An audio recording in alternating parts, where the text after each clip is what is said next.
যুবকেরা সবক নিয়ে নতুন করে দাঁড়ায় যাও, হুঙ্কার দাও, হাতে হাত রেখে স্লোগান দাও যে আমরা যুবক লেখাপড়ার লাইনে আগায় যাইতেছি, চরিত্র সুন্দর নিয়ে দাঁড়াও। আর বলো জীবন দিব, কল্লা দিব, সব দিব, কিন্তু কোন বেঈমান আর নাস্তিকের সামনে মাথা নত করব না। দেখবা গোটা দুনিয়া তোমার পেছনে সে কদম চুমতে থাকবে। আদর্শ ঠিক লাগবে, 3 জায়গার দোয়া লাগবে। 1 নম্বরে মা বাবা।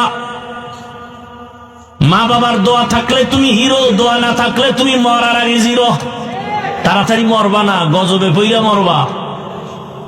দ্বিতীয় জায়গা হলো শিক্ষক। আমার মা বাবা কান্না করে দোয়া করে আমাকে চেয়ারে বসাইছেন, কিন্তু আমার মা বাবা আমাকে বয়ান শিখান নাই। আমারে হাতে ধরে ধরে কোরআন হাদিসের বয়ান শিখাইছেন আমার শিক্ষক। ওই শিক্ষকের সাথে বেয়াদবি করলে জীবন শেষ। আর দোয়া নিয়ে যদি আগাইতে পারো তোমার জীবনটা ধন্য হয়ে যাবে। 3 নাম্বার জায়গা উলামায়ে কেরাম, মুরব্বী। এদের দোয়া নিয়ে সামনে আগাইও। যদি আলেমরা নিঃশ্বাস ফেলে, দেখো না দেশে এত ঝামেলা কেন? আলেমদের সাথে বেয়াদবির ফলাফল।